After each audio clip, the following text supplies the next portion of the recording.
Western Australia's world-class walking trail, the Bibbulmun track, stretches almost 1,000 kilometres from Kalamunda, just outside Perth, south through Dwellingup, Collie, Balingup and Pemberton before leading through Northcliffe to hit the coast at Walpole. It then leads east through Denmark and finally arrives at Albany. And like any long-distance walk, the first thing you need to do is arm yourself with all of the appropriate maps and guidebooks. Then you need to start cooking and dehydrating a whole pile of meals, probably around 40 or 50 for this walk, including things like jerkies, chilies, curries and stir-fries. Then it's time to vacuum pack it and divide all the food up into 3 to 7 day lots depending on the distance between the towns, and then post it ahead to either the backpackers or the post office or the visitor centre so that when you arrive you've got food for the next leg. Val Maguire joined us for the start of the walk, and after the obligatory goodbyes we set off. At every campsite there's a 3-sided shelter, a toilet and a water tank, and these are all extremely well maintained by local park rangers and volunteers from the Bibbulmun Track Foundation. The huts are only about 10 to 12 kilometres apart for the first 4 days, so we decided to set the scene for the rest of the walk, continue past Samundering Weir and make it to the second hut on the first day. The track is extremely well marked for its entire distance from Kalamunda all the way through to Albany. Yellow triangular markers with stylised woggles or rainbow serpents are fixed to the trees or posts every 500 metres or so. And whenever they have a temporary realignment of the track, they use white woggles to point the way.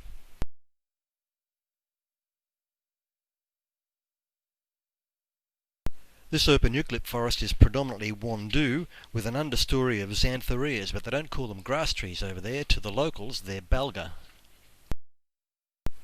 The first 300 to 400 kilometres were predominantly a mixed forest of jarrah and marri, but despite this we did get quite a few changes of scenery, with the occasional wildflower popping up even though it was a tad too early. Phytophthora, or cinnamon fungus, is quite a problem for most areas of the track, but there are plenty of boot cleaning stations along the way. And you only have to look around to see how devastating the effects of this root rot can be. After only 3.5 days of pretty reasonable weather, the clouds rolled in and our raincoats and pack covers became our constant companion for the next 46 days.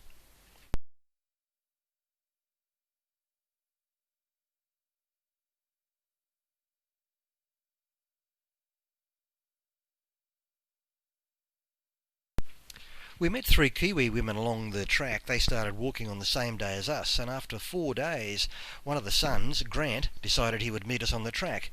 Well, he got his 4-wheel drive in fairly close to the hut and then produced all the ingredients for a baked dinner, including 2 legs of lamb, and he even produced a slab of beer. He then dragged the biggest camp oven I've ever seen out of the back of his truck and proceeded to cook dinner. They suddenly became our new best friends. Their accent didn't worry us at all after that. The next day, Grant even offered to carry our pack so that we could double hut again and do 25 kilometres across the huge granite domes of Mounts Cuthbert, Vincent and Cook.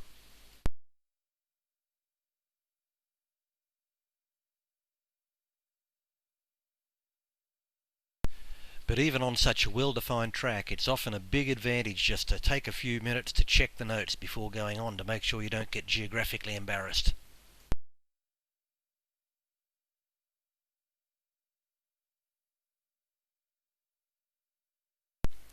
It then seemed like it was a constant procession of raincoats on and off, climbing over hills, wandering through wandoo forest, arriving at huts set in massive jarrah forest, then scrambling over and across more granite domes before we finally arrived at the only old hut on the whole walk. This was a fire spotter's hut.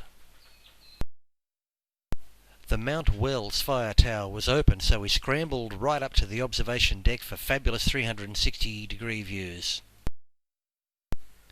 We set out bright and early the next morning, and walking in the rain by this stage had just seemed to be the normal thing that you do. The next day we decided that we were going to get up as early as we possibly could and be on the track by the time the sun came up, because after all we were heading into Dwellingup, our first town, and we had a room booked at the pub. But Lynn just doesn't seem that excited about heading out in the rain. We walked through some beautiful old-growth jarrah forest on the way into town, and despite the 20 kilometres for the day, we managed to make it to the pub in the torrential rain at around 10:30 and sit in the pub and dry out beside a raging fire. The next day we procrastinated until around lunchtime when there was a break in the weather, so we set out only to be caught in 3 separate hailstorms before we finally got to Swamp Oak campsite, wet and cold. We spent the night there, and the next day things didn't improve. It was a constant procession of flooded creeks, swollen rivers, and we finally arrived at Murray Hut in the middle of a torrential downpour.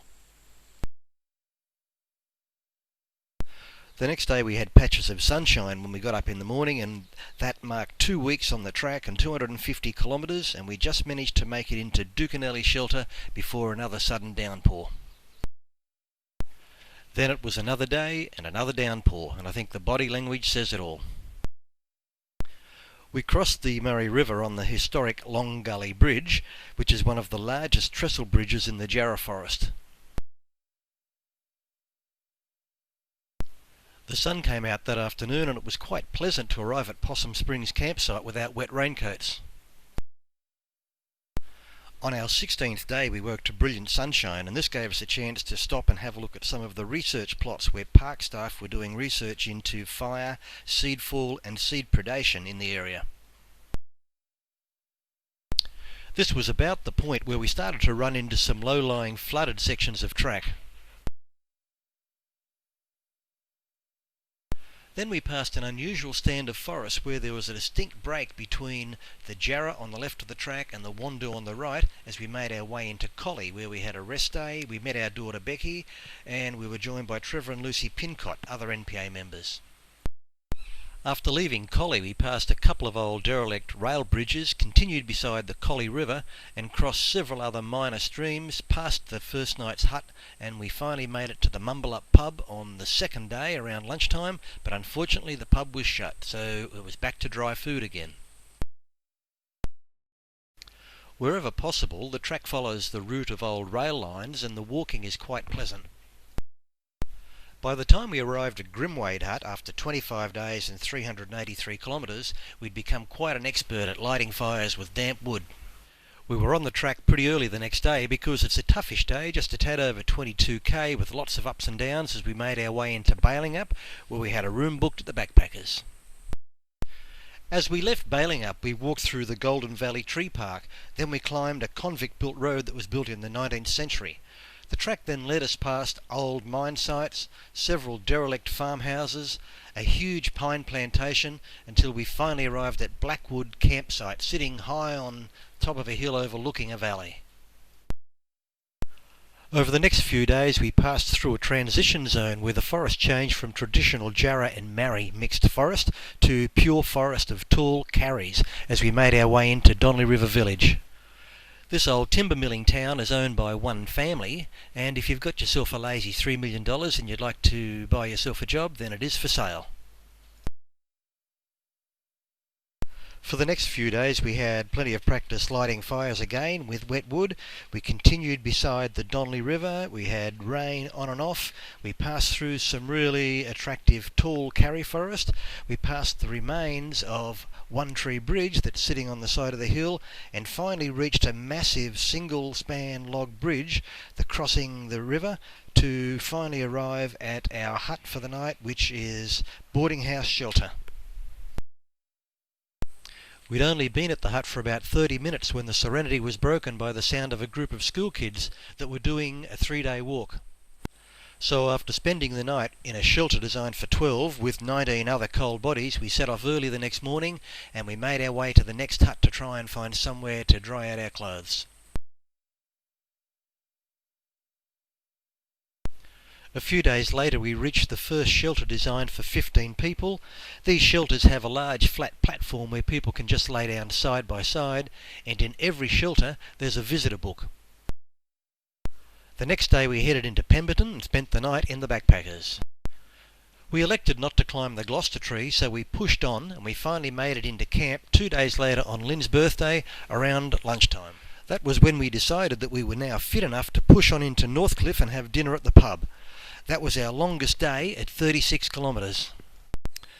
We had been warned that the next 7-day section from Northcliffe into Walpole was going to be the wettest of the whole trip, with plenty of inundated tracks. The warning certainly lived up to expectations, and we came up with all sorts of ways to dry our sodden socks.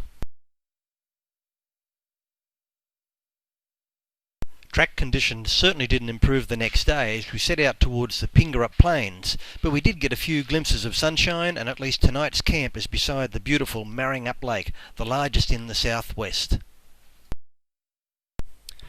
The next morning we came across a sign that told us something that we didn't know, and Lynn was getting pretty sick of me asking her to slow down so I could focus. Mossy granite outcrops gave way to swampy conditions again as we made our way to Dogpool campsite, where the tannin-stained Shannon River was churning up foam. We woke to brilliant sunshine the next day, and it's surprising how good you feel, even though the track conditions were probably still a bit less than perfect. We were starting to get some views, the wildflowers were gradually starting to come out, the much promised wildflowers, and we could even see the funny side when we came across this sign pointing to our next camp.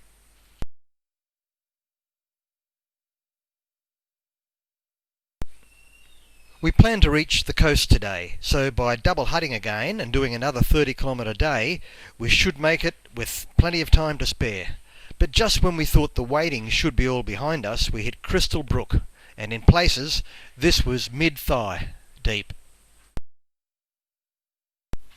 You can imagine that we were fairly pleased to see this bridge, and after an extremely steep climb through beautiful karri forest we reached the summit of Mount Clare, where the shelter was overlooking Nornalup Inlet. The next morning it was plain sailing as we crossed the Walpole River and headed into town through a stand of paperbarks. We stayed at the Backpackers in Walpole and we met Anne and Barry Ingham for dinner. The next day Anne and Barry joined us for a walk along the Walpole Inlet and through a magnificent mixed forest of karri and red tingle to the Franklin River shelter, perched right on the edge of the Franklin River.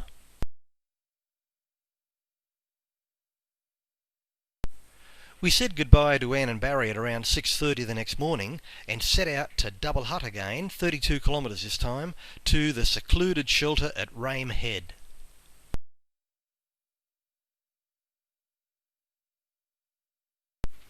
That left us with only 14 kilometres to walk the next day along a stormy coastline towards Peaceful Bay, where we met up with Anne and Barry again. The next day we walked along the edge of the Irwin Inlet to the point where the canoes are kept. The idea is that you shuffle backwards and forwards towing the canoes behind you, and you have to make sure that when you leave you've got at least 2 canoes on each bank. Have you noticed that although it appears to be quite sunny, the pack cover, the raincoats and the wet weather pants are still with us as we make our way along the coastline towards Boat Harbour campsite? From this lofty campsite the track led us along the crest of the high dunes for several kilometres before we finally descended again to the coastline at Parry's Beach, where we caught up with the Kiwi girls and the boys from Bendigo. We waded across the Parry Inlet, then continued dodging the waves for another 6 kilometres along Mazzaletti Beach before we finally climbed to the William Bay campsite high on the summit of Tower Hill. And late that afternoon, just after the customary showers had passed, we had some great views from the rocky boulders on the summit. We set out very early the next morning and crossed some huge granite outcrops before descending to Lights Beach. We followed the rocky coastline for a while, then descended to the beach again, crossed some tannin-stained rills of water before starting a steep climb up to the summit of Mount Hallowell, where there were excellent views back along the coastline. It was then just a very easy stroll downhill gradually into Denmark, where we stayed at a great little backpackers, got cleaned up, reprovisioned and had a fresh meal.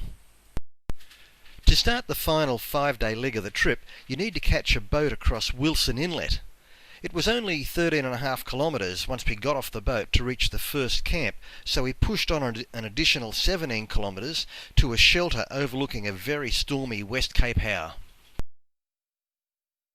From that point the track followed the high dunes through varied terrain and varied vegetation, and we passed some extremely beautiful beaches before we finally reached Torbay Hut. The resident bandicoot was out foraging, and all the recent rain made finding the loo a bit of a problem.